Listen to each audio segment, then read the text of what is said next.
Thanks, Bill. Appreciate y'all being here today. This is, I think, always a great time for everybody that's involved in college baseball, from players, coaches, trainers, sports information directors, and of course, baseball fans. For everybody, a few years ago they started a national starting date that everybody starts on the same day. So when you look around the country, and basically 300 Division I teams, start baseball this Friday. It's a great time. As I've gone around the last few months and tried to talk about the team, I've struggled, I think, at times to figure out what words to explain this team, to describe this team. Usually at this point, you're talking about preseason All-Americans, and we've had our share. Guys like last year, Bobby Wall and Drew Pomerantz and others. This team doesn't have that. But this team has some other things that we'll talk about in a few minutes. But one of the things that this team has is a lot of depth. And one of the things that happens through recruiting, and as especially you guys that cover baseball a lot understand about the draft, and through attrition in baseball programs, sometimes it's hard to calculate. Sometimes it's hard to calculate your roster from year to year. Last year, I remember taking pregame infield, outfield at times where we were just one deep, all the way around the infield, and either because of injuries or just because of that's where we were at that particular time with that position, and certainly one of the things that we wanted to shore up in recruiting to add some depth, and this team certainly has that. And with depth, I think a few things happen. Certainly, from that football standpoint, if somebody goes down, there's somebody behind them to step in their place. But the other thing that happens with depth is that I think it brings a competitiveness to the team for each position. One of the things that people have been talking about a long time is, when you're pushed, when there's a guy standing next to you, you tend to work harder. You tend to come to practice every day knowing that there's somebody standing next to you that's good enough to take your position. And that's a good thing. But I also think it works in another way. And the other way that I think is a positive for us is, once the season begins, there's other options, and almost the reverse of what I just said. It kind of takes the pressure off some of the guys. I was talking about the depth, and I was going into the 8th ranked recruiting class in the country, and certainly a lot of talented kids on the field out of that recruiting class. And I think as we enter the first weekend, we'll see several of those young guys take the field for us, and some of them in starting roles. I think position player wise, there's a chance that maybe 2 or 3 or maybe even possibly 4 freshmen starting in the starting lineup over the first weekend. But it's also a great mix, and one of the things I think we talk a lot about the recruits because it's new. But I think when you look around at the veterans that are back, guys like Chris Ellis and Aaron Greenwood and Sam Smith, guys that have pitched in the Southeastern Conference, guys that have had a lot of success. You look around the position players, Austin Anderson, Preston Overby, Sykes Orvis, Will Allen, Austin Bosfield, Will Jamison, a lot of position players that have had a lot of success in our league as well. So I think really when I look at it, it's as good a mix or good a group of newcomers and veteran guys that we've had in a long time. We're coming off a great fall and early spring practices and inter-squad games. Very competitive, as I mentioned about the depth. One of the things that we talked about this past summer after last year and going into the fall, and I think it's kind of the I don't know if mantra or kind of a catchword that we've talked a lot, is toughness. We've been so close to being a great team the last couple of years, but because of a pitch here or a play there and literally coming down to a game here or there, it hasn't happened for us for one reason or another. And the difference, I think, then for the great teams is they make that one play, they make that pitch, they win that game that matters, that puts you hosting a regional rather than playing on the road, or puts you in the upper echelon of your conference in the Southeastern Conference, where it's so competitive. One game out of 30 means a lot. and means a big deal of where you are in the standings and where you are as far as RPI and whatnot. So how do we win that game? How do we make sure that we're on the right side of the scoreboard? And one of the things that we talk about a lot is being tougher, being mentally tougher, being able to handle the adversity. Not to talk too much about last year's team, but last year's team got off to just an unbelievable start at 21-3, and then some things didn't go that our way and lost a couple close series, and next thing you know, it was hard for us to get back on track again. We had some good games, but it was hard for us really to gain that confidence back and be the team that we once were. And so we talked a lot about that as a staff. And so how do we get that toughness? How are we able to handle the adversity that is given to you every day? And everybody gets it in this game of baseball. How are you able to handle it? And one of the things we talked about is just being physically tough. If you're more physically tough, then mentally you're going to be able to handle some more things. And so we kind of went back to old school, kind of went back to some of the things we did 13 years ago when I got here, and just to push and challenge the kids. Of course, the competition at each position, the depth helped a lot with that. A new strength coach in Ben Fleming pushed them harder than they've ever been pushed in the weight room and conditioning, and just little competitions throughout practice and after weights that I think the message was sent very early on that we want tough-minded kids. We want kids that are able to handle the adversity. And I'm very proud of what the kids went through this fall, and we see it. We see it every day on the field in their energy, the way they handle bad things in the inter-squad games. And so I believe it was a good thing and mission accomplished. And as we start this season here, I look back at the last 3 weeks. In January. The falls, sometimes I think it can be misleading of guys having good falls or bad falls. But as you get closer, certainly you look at the last 3 weeks, and I can't remember 3 weeks where it's been as competitive to where it's hard to judge, who really won the inter-squad game, the pitchers or the hitters. I think as a coach, just like in any sport, the better you do in one area, you're happy with that area, but does that mean the other area is not as good? Is there's some weaknesses there, and really every weekend I've left the field and left the stadium feeling really good about the team, about how we pitched, how we played defense, how we hit, and certainly excited as we get going here.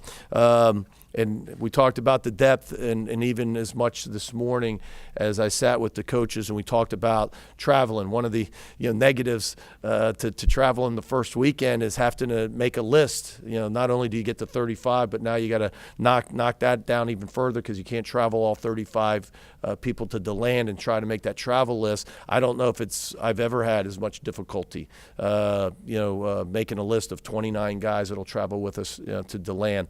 But as we start, let's talk about the players. I think you always start on the mound, and I always believe that pitching is the most important aspect to winning a game. And although this staff doesn't return, as I mentioned, any preseason All-Americans or does return some talent and some guys that are highly thought of, in the major league draft, and some veteran guys and some new guys. We'll start off on Friday night with Chris Ellis as our Friday night starter. Christian Trent, junior college transfer from Delgado Community College, will start on Saturday.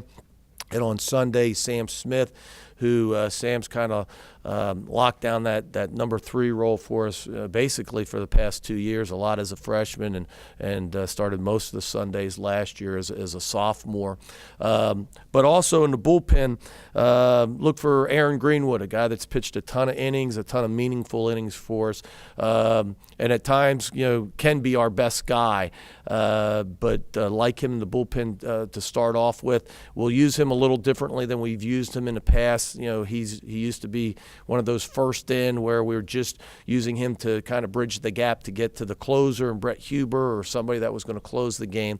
We're hoping to use him a little later in the game, but a guy that could pitch 2 or 3 innings and finish the game, a guy that's got some length to him and can pitch more than an inning or so, a little different than Huber. So I know Parrish will ask later who's the closer. We don't have that particular guy this year, at least right now. And so we're going to go with Aaron Greenwood as kind of the guy, the Jake Morgan, the Biddle, the guy that when you need something to happen, you need to win the game now. He can come in at any point in the game and finish for us. Along with true freshman Shane Bickle, Jacob Wagas back, another veteran that's back. Some veterans that have pitched and have had success: Laxer, Buchanan, Massey, Denny, Weathersby. All these guys, pitched for us last year. And some new guys that you'll see out of the bullpen: Preston Tarkington and Wyatt Short, two guys that one junior college player, one freshman that should add some depth to the bullpen as well. Position player-wise, I mentioned some names, but if we go around the infield, at third base, Austin Anderson moves from short to third. Austin has taken ground balls at short, and we know after starting basically 3 years at shortstop, he can handle that position. But we're going to go with Errol Robinson, true shortstop, that'll start at shortstop, true freshman. Second base, one of those question marks still at this time, Preston Overby has played terrific, missed the fall because of a bad back, but has played terrific since coming back.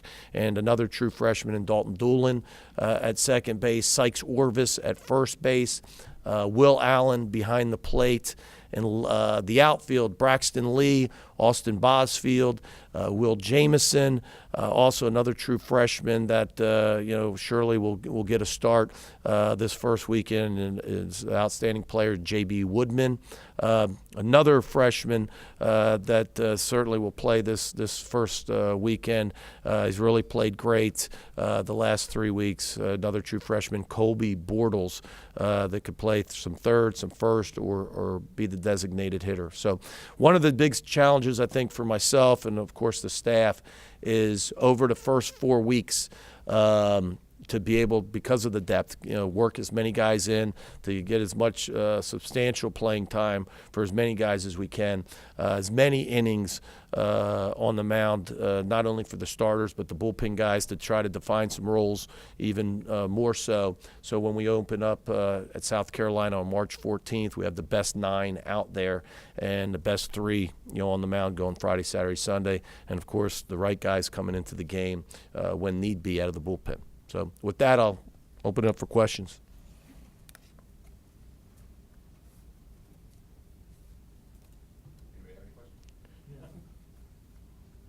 Go ahead. Break the ice. Like I said, you said how does the closer roll, I guess, right now? It'll be Greenwood, and then who else will you look at?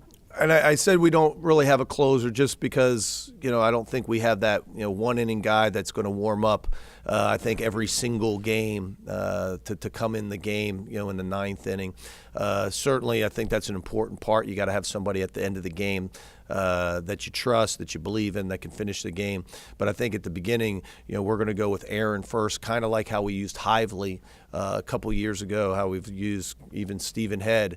So that guy will get saves, but Aaron, will be the guy that's the first to come in, in the latter part of the game when we need to win the game and we have a lead. And so we'll use him in that role. If somebody, as time goes on, proves that he can be the guy that's going to warm up, in the 9th inning.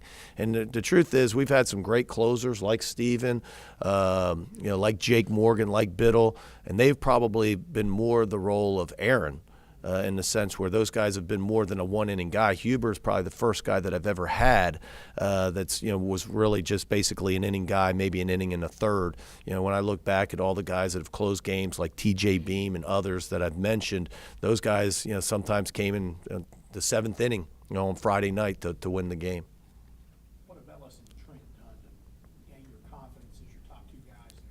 Well, Chris is the most talented guy we have, and he had a really good freshman year. Last year at this time, if you remember, Parrish, we were talking about him being the Sunday starter, and he actually started on opening weekend against TCU, and but last year injured an abdominal muscle, which kept him out after that start for about 6 or 7 weeks, and it was just hard for us to get him. It was hard for me I take the blame that I didn't wasn't able to find a role for him last year.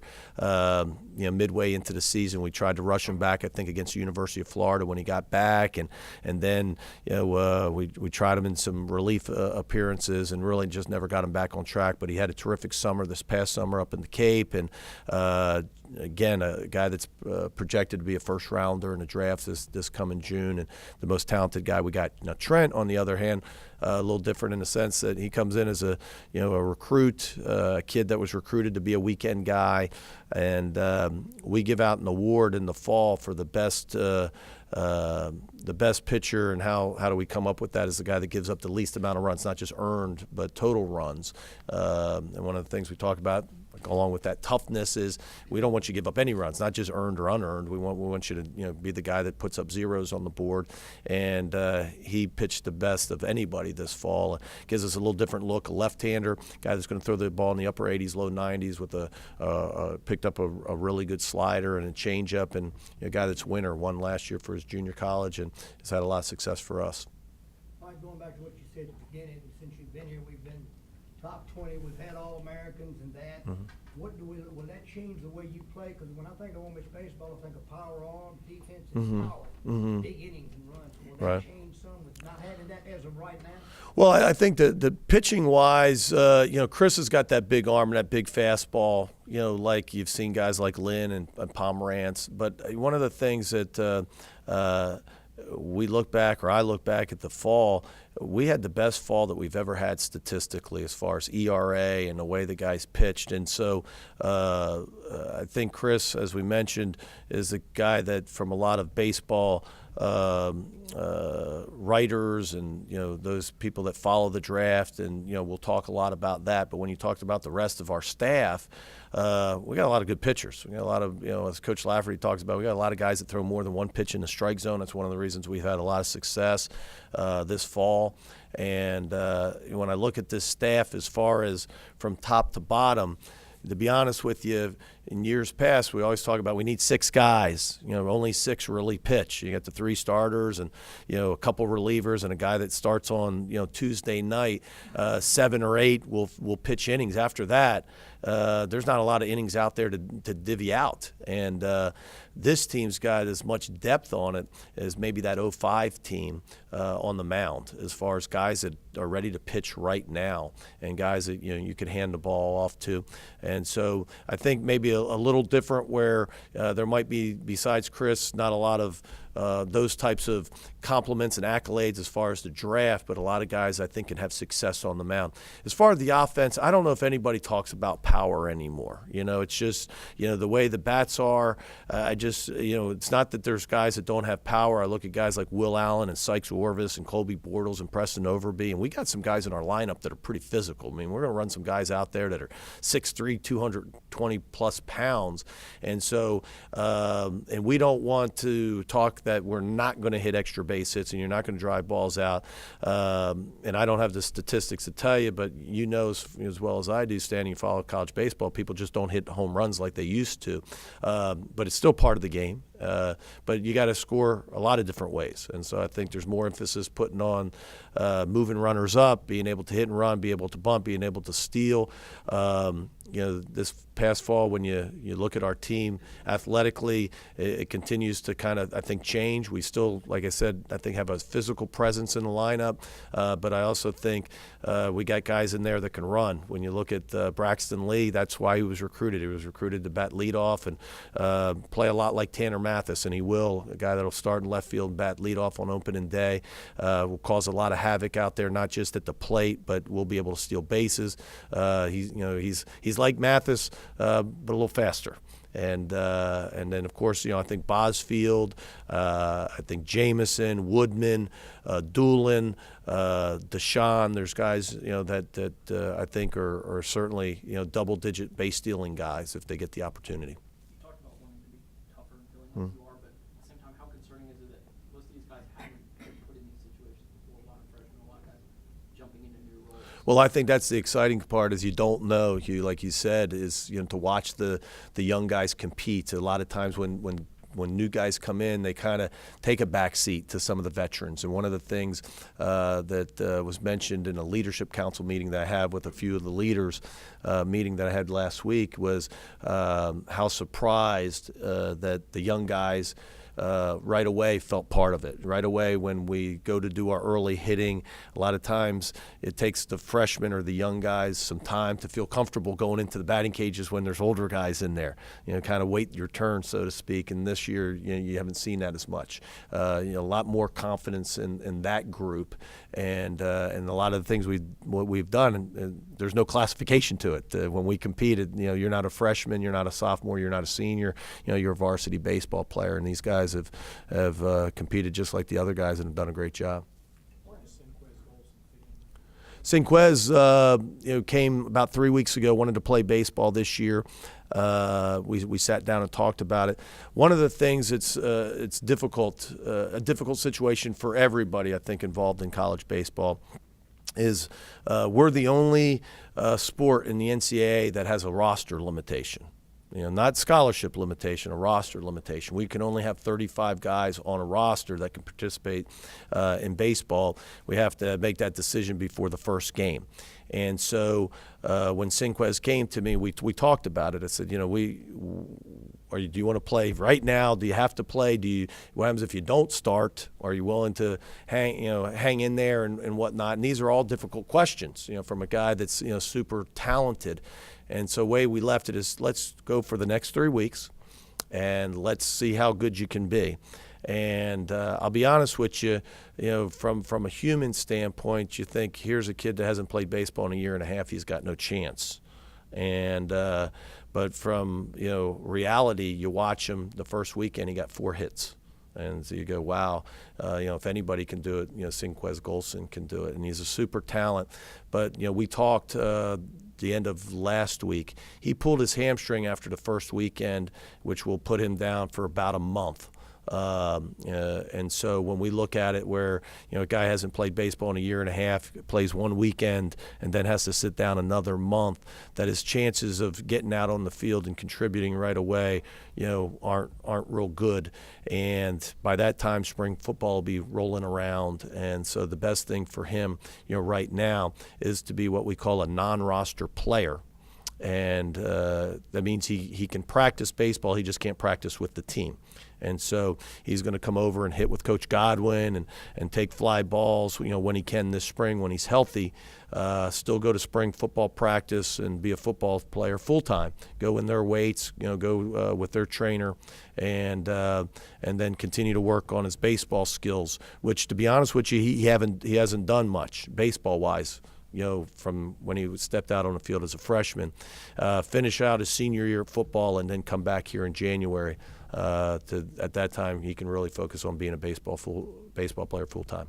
I worried a little on Errol, just getting that spot at short. Yeah. He He really has, and an outstanding defender. He's got to continue to improve offensively, but a kid that I think when you watch him, as a true freshman, catch the ball at shortstop, his range, his baseball awareness, terrific player that's going to have a long career. But we got to continue to work on the bat. We got to continue to work on his strength. But I'm super proud of him, and like I said, a lot of depth. I mean, you're talking about, you walk out the first day and you're standing next to a guy that's started at that position for 3 years, and Austin still could do that. I mean, Austin could walk out there tomorrow and be able to handle it. And I'm proud of the way Austin's handled it as far as a teammate, and has really helped, I think, Errol in his progression. But Errol has competed and deserves a start on opening day. Right. Well, like you said, after a year, he last year, proud of the way Will handled it. Will was a starting catcher as a sophomore and had a really good year for us. And then, recruiting wise, the best catcher in the country came in. A guy by the name of Stuart Turner who won the Johnny Bench Award, which is given out to the best catcher in the country, and Will was moved to a backup role and designated hitter and some first base, and I think has handled it terrific, and he's catching better than he ever has over the last 3 weeks. He's thrown out a ton of runners. He's really swung the bat terrific, which we know he would do, but he's done a great job, and we're excited to have him back there his senior year. How far along is Houghton, and what kind of role do you see for him to start the year? Houghton's had the best fall and early spring from weekend to weekend, outing to outing than he's had in his 3 years. He realizes what he needs to do to get innings, to log innings. The thing is to be able to dominate the strike zone with that big fastball of his that can range in the mid-90s. His sliders improved a lot. He looks a lot more consistent than he has done than he's been in the past. But that's it. And he's one of those guys that's going to be in the mix, and he's going to get innings early and opportunities early, and deservingly so. He's pitched real well this fall and spring. There's 3 other freshmen, Bortles, Bell, and Anderson. How do you feel like they've done this spring? Think of all we can kind of roll for them.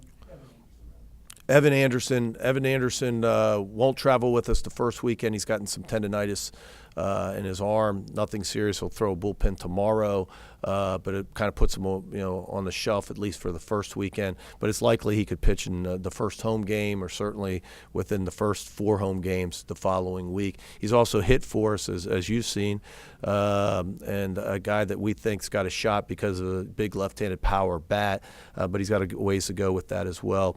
But we need to wait and get him healthy and get him back out on the mound throwing consistently. Brantley Bell had a great fall for us offensively.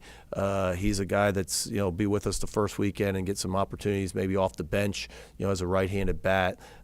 He's a guy that can play either second or third, but again, with the depth, there's a lot of people in those positions, but the more he hits, the more opportunity he's going to get. And of the guys that you mentioned, probably the guy that swung the bat the best is Colby Bortles. Very physical right-handed hitter for a true freshman, and for a big kid, a physical kid. I think he's super advanced in his approach and way he takes each at bat. Very difficult to pitch to. A guy that can hit it as far as anybody, but hits the ball the other way.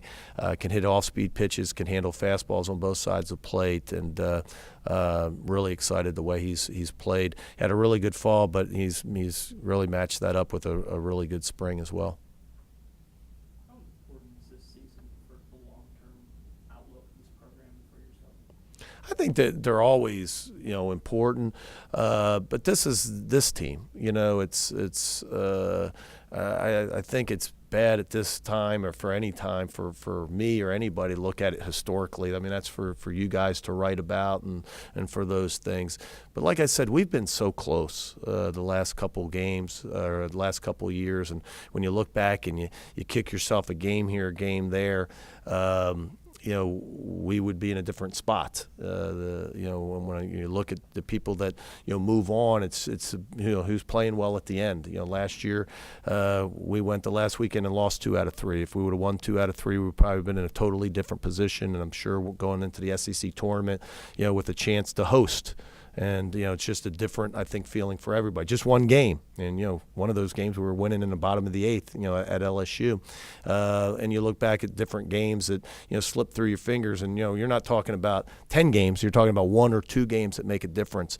And, I think the good news, and I think the way this team looks is, we're so close. All we need to do is make a couple better pitches, make a couple better plays, get a couple more hits, and we can find ourselves in a totally different position. But when I look, when you want to talk about historically, I mean, we were 15-15 in this league last year, which is never the goal of anybody. But that was the 10th time in 13 years that we played 500 or better in the league. And only one other team's done better than that, and that's South Carolina. And the only team that's tied with that is Florida. And so we've put ourselves in pretty good company. But that's our league.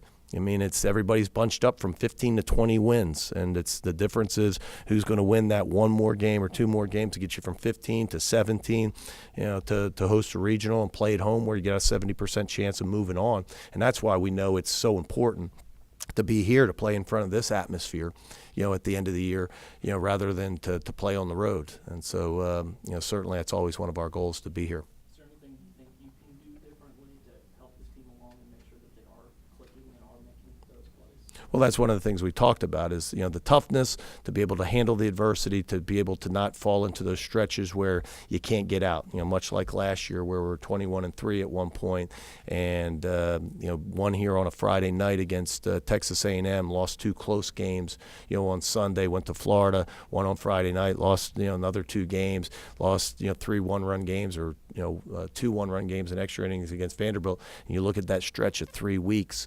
and, we were good enough, certainly, but we didn't play well enough. And, and I think that's everybody, not just, the coaches, but everybody. It's got to do a little more. What about Stetson?